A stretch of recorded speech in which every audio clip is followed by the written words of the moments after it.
Hello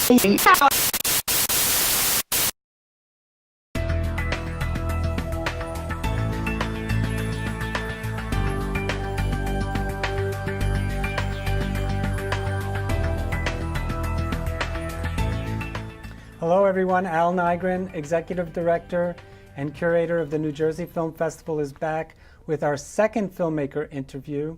But before I introduce him to you, just a reminder, the New Jersey International Film Festival will be taking place June 1st through June 10th on the Rutgers University College Avenue campus in New Brunswick, New Jersey.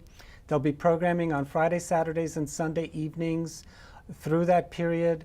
And you can get a complete listing of what we're showing, descriptions, pictures of the films at njfilmfest.com.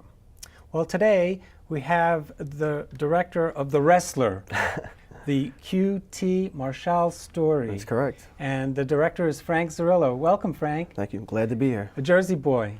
Yes, I am. Very cool. So tell us a little bit about how you decided to make this film. Long story, but I'll make it short.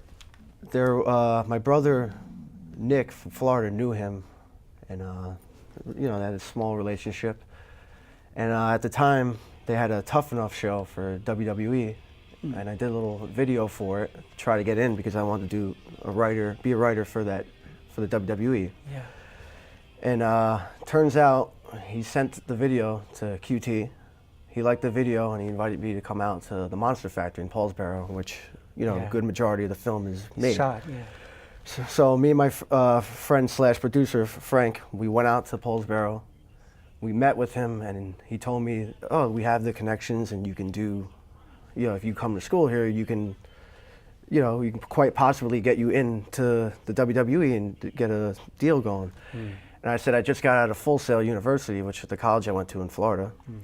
And I said, I don't have time for that. So my friend Frank mentioned to me, as we're going home, I was like, I didn't know what to do next, because I was just doing PA jobs at the time. And he said, what if we do a documentary on it? So I said, there's really nothing there. It's just another wrestling documentary. And whoever makes a film knows how much time and energy and resources you got to put into it. Exactly. So a couple days went by, and then we threw the idea at him. And he said, oh yeah, I'll do it. But what about? And at that time I didn't know. So he told me that he's just turned 30 years old and this is his last shot at it. We had this conversation on the phone, and I go, there it is. And a week later, I persuaded my friends to empty out their piggy banks, and they did. We pulled all our resources together, whatever the little amount of money it took to make the movie, and which it didn't cost much because everybody knows today you can make a movie for nothing. Yeah. And we started filming a week later, and the rest is history. So, but I mean, this is the story of QT is about him if he's going to become a professional wrestler or a part of the WWE. Yeah. Yeah. And so you take us through that journey, but Yeah. you also show us how he's trying to make it, right? Yeah. So how does that work? Well, he's been actually in that industry for years, and he's been trying to chase it. And anybody that's trying to chase after a dream is similar. Right, I mean, that's definitely the message of the film. It's not just about wrestling, it's about anybody chasing a dream. And he's been doing it for years, he just never, got the big break that he visualized or intended for. And But in many ways, he's a metaphor for anybody who wants to pursue something. yeah, that's exactly what. And his mom's telling him not to do it, and try to find a real job. Yeah. I mean, everybody kind of goes through that, right? Yeah. Yeah. How long does it take you to make this film then? We did it over a course of 2 years, but it wasn't nonstop. It was, a couple days here, a couple days there, and then we eventually wrapped. And I tried to find editors, and I didn't even originally I didn't want to shoot it, but I had to shoot it because everybody wants compensation. And over the course of 2 years, we did it, and then that was it. Yeah, and it won Best Picture at San Diego Comic Con. Best documentary. Best documentary. That was a So that's a really great thing. Yeah. What did people say after they saw the film? Two of the judges were, one of them does stunt work in Georgia and whatnot, in California. She's in Marvel films and whatnot. She said she related to it because she had that same discussion with her mother and her father. Right. Then the other guy's a filmmaker. He related to it through that. And then actually the last judge was Ted Raimi from Spider-Man movies. Yeah, yeah.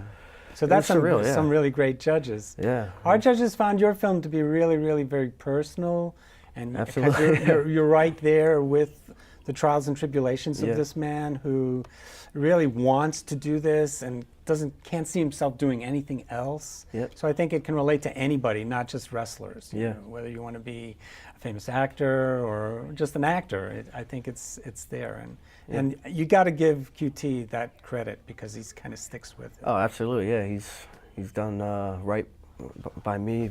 He's stuck through me with this whole journey. You know, so. And it's an eye-opening experience as you're making the film because all sorts of things that you didn't think would happen, you know, happen. I mean, our jury thought that the film is very personal. It's kind of raw, and it's very much the way that the character is in the film, the subject of the film. So, folks, this is a film that's going to be taking place on Saturday, June 2nd. At 5 p.m. It's one of our early screenings. And Frank's going to be there to do a Q&A. Yep. And it's preceded by a short film by Kylie Easton. The film has kind of no real connection to your film on the surface, but after you see it, you'll definitely see that there was a method to the madness as a curator. That's my job, to put films together. So this film will be taking place again Saturday, June 2nd. Frank is going to be there to do a Q&A. Maybe QT is going to come too? Oh, yeah, he's actually flying in for it. All right, that should be awesome. So folks, come and check it out. And if you'd like more information, go to njfilmfest.com. Thanks so much for coming, Frank. Oh, thanks for having me here. I appreciate it. I've worked really hard just to get where I'm at right now, after 11 years of sacrifice, and just to get this opportunity. You know, 1 week of bad dieting, 1 week of not waking up and, you know, doing my morning cardio. You know, that's the difference between making it and not making it. 11 years of sacrificing for this dream of becoming a professional wrestler for the WWE. You know, all the problems I've dealt with of being in shape. Can I fit in those wrestling trunks? All that stuff, you know, it all leads to